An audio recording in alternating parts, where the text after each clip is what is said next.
Aqui de volta para esse cantinho do estúdio que eu adoro. Hoje recebendo presencial aqui Karina Manarim, que acompanhou toda a apuração ontem pela Record News e agora faz um balanço para a gente dos resultados. Bom dia, bem-vinda. Bom dia, muito bom estar aqui com vocês, né, ao vivo, sempre melhor. E parece que eu não vou conseguir voltar para casa tão cedo, né, que Márcia? Bom, então vai ficando por aqui. O bloqueio está me impedindo de chegar em casa, aliás. Todos temos o direito de protesto, mas neste momento os ânimos precisam ser apaziguados. Acho que nós vivemos numa democracia, houve alguém que venceu essa eleição e talvez não seja esse o caminho, né? Bloquear e pedir, até vi ontem vídeo, pedindo aí golpe militar, pedindo que os militares tomem o poder. Acho que não é esse o caminho.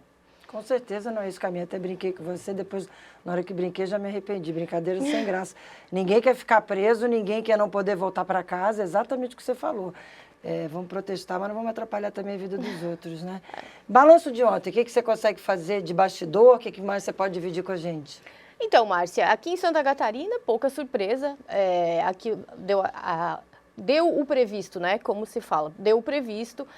Sempre se falou naquela questão de os ventos estarem soprando a favor de Jorginho Melo. Ele teria aí nas pesquisas 60 e poucos, aí, mais ou menos um número aproximado, contra 30 do Décio Lima, 20 e poucos, e foi o que a urna apontou realmente. Santa Catarina demonstrou que também é um estado mais à direita, apesar da votação do presidente Bolsonaro ter diminuído aí de 2018 para cá, em 2018 com 75%, agora foram 69%, é isso.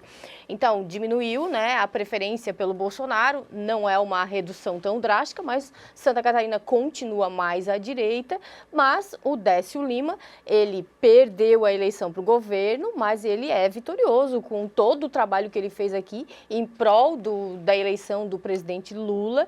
E desde o começo a gente sempre comentou que a impressão que passava é que a campanha do PT tinha como prioridade aumentar os votos do Lula em Santa Catarina, reduzir essa diferença que tinha acontecido lá em 2018, quando a disputa foi entre o Haddad e o Bolsonaro.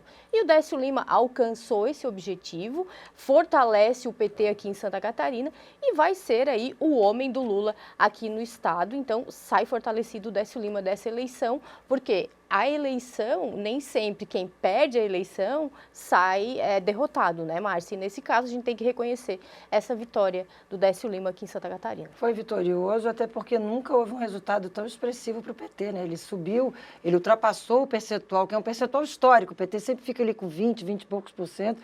Ele alcançou um índice muito mais alto, né? Então, nós colocamos até isso ontem durante a apuração, Márcia, que o PT sempre teve essa votação aí em 17, 20% em Santa Catarina, que foi aquilo que o Décio Lima alcançou no primeiro turno, 17%.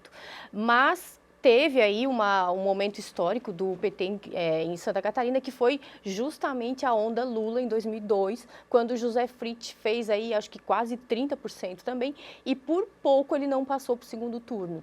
Essa foi histórico para o PT, ele só não passou porque tinha o Luiz Henrique da Silveira na época, né?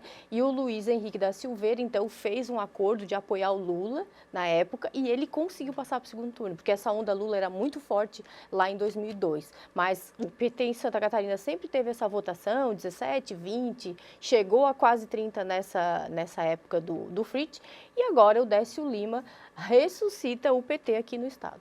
Falando em Luiz Henrique da Silveira, agora a viúva dele fica senadora, porque Jorginho Melo, de fato, se confirmou e foi eleito governador de Santa Catarina. Aliás, daqui a pouco está com a gente aqui às 8h15 da manhã para um bate-papo. Então, agora temos uma senadora, né? Isso. A partir da eleição, o Jorginho Melo já vinha conversando, já vinha dando sinais de que ele estava aí conversando com algumas pessoas que poderiam compor um futuro governo, né? A partir desse momento, com certeza, o Jorginho Melo já vai começar a chamar essas pessoas e o MDB deve participar desse governo, até porque a Ivete, que é do MDB, que é a viúva do Luiz Henrique, vai ficar agora como senadora. E antes mesmo da eleição, eu já ouvi de lideranças muito significativas do MDB aqui de Santa Catarina, que eles já estavam querendo conversar com o Jorginho para se aproximar e para fazer uma composição. De volta aqui com a Manarim, olha aí, Manarim, o que a gente falava no intervalo, é o tipo do protesto que não vai levar nada e ninguém a lugar nenhum. E ainda por cima com ameaça, a gente está cumprindo o nosso papel. Estamos cumprindo o nosso papel, estamos mostrando o protesto. É lamentável, né? Na verdade, Márcia, é a forma, né? Porque, olha, primeiro, nós vivemos realmente numa democracia. Tivemos uma votação ontem, essa votação teve aí uma diferença super apertada, é verdade, mas alguém ganhou essa eleição e precisa haver um respeito. E a questão é que os defensores do presidente Bolsonaro sempre foram taxados de violentos, de intolerantes. Claro que ninguém pode generalizar a Márcia, sabe, não são todas as pessoas que são assim, e nós sabemos que o radical, tanto de um lado quanto de outro, não é saudável. Agora, esse protesto, na verdade, o que eles estão reivindicando? Estão fechando as rodovias para lembrar que perderam uma eleição? E aí? Estão atrapalhando muitas pessoas que estão têm o direito de ir e vir hoje, né? Mas então o que eles querem com esse protesto? Esse é o ponto. Será que o presidente Jair Bolsonaro terá que se pronunciar? Porque ele mesmo disse que aceitaria o resultado da eleição, né? Então, como não aceitar o resultado de uma eleição? Desde que o presidente Jair Bolsonaro foi eleito, as pessoas falavam, quem não concordou com a eleição, diziam assim, nós seremos resistência. E eles foram resistência há 4 anos. Eles fizeram uma estratégia política, às vezes até exagerada. Eles chamaram o presidente de genocida, de canibal, né? E eles fizeram uma estratégia, mas uma estratégia que talvez não tenha atrapalhado, ou não sei se a palavra é atrapalhar, mas não tolheu o direito das pessoas de ir e vir. Eles se manifestaram, eles fizeram estratégias na internet e eles conseguiram agora ganhar a eleição. Então, que sejam mais inteligentes essas pessoas, que façam a sua estratégia, aceita a eleição, teremos 4 anos, vamos ver o que vai acontecer, vamos torcer para que as pessoas não fiquem olhando pelo retrovisor, vamos saber como vai ser esse governo, não é?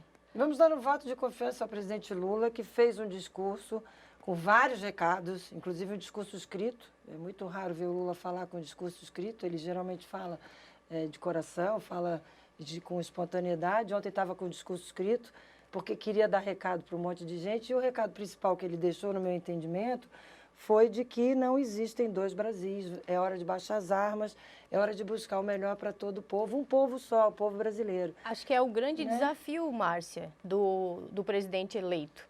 É o grande desafio, porque não se conseguiu unir esse Brasil até hoje. Ele ficou totalmente dividido nesses 4 anos porque o próprio PT não aceitou a eleição democrática do Bolsonaro e se disse resistência nesses 4 anos. E fez uma estratégia contra o Bolsonaro. Isso é inegável, né? Então, o desafio agora realmente é unir, porque foi uma diferença muito pequena numa eleição muito disputada, né? Então, o grande desafio do novo presidente é cumprir o que ele disse e unir o Brasil. A gente tem uma fala do presidente eleito, o presidente Lula. Vamos ver, por favor, produção? Rodou. E a Janja vai retirando as páginas aqui. Chegamos ao final de uma das mais importantes eleições da nossa história.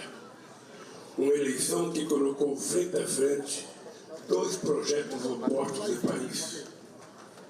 E que hoje tem um único e grande vencedor, o povo brasileiro. Esta não é uma vitória minha nem do PT, nem dos partidos que me apoiaram nessa campanha. É a vitória de um imenso movimento democrático que se formou acima dos partidos políticos, dos interesses pessoais, das ideologias, para que a democracia saísse vencedora. Nesse 30 de outubro histórico, a maioria do povo brasileiro deixou bem claro que deseja mais e não menos democracia. Mais e não menos democracia. Essa é a mensagem que ele quis dar ontem, né? Eu acho que o presidente fez esse discurso com base naquilo que ele já vinha defendendo. Nós tínhamos aí 2 projetos diferentes, muito diferentes, de governo para o Brasil. Venceu esse, as pessoas preferiram esse, e eu acho que agora tem que seguir, né, Márcia? Tem que seguir. Uma coisa que talvez o presidente Lula precise se atualizar um pouco, né? Aquela declaração que ele deu sobre as MEIs foi muito polêmica. Os tempos que nós vivemos são outros. Ele talvez precise se atualizar um pouco nisso, mas ele é o presidente eleito do Brasil.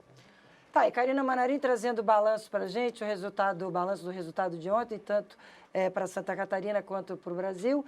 Vou para o intervalo rapidinho, porque eu estou recebendo a informação aqui de que o governador eleito, Jorginho Melo, está aqui com a gente no estúdio. Eu tinha convidado ele para uma entrevista e fiquei super feliz quando ele aceitou. Essa é uma entrevista virtual e ele nos surpreende positivamente ao vivo aqui na nossa emissora. Daqui a pouquinho volto com ele nessa entrevista que você acompanha depois do intervalo. Não sai daí não, até já.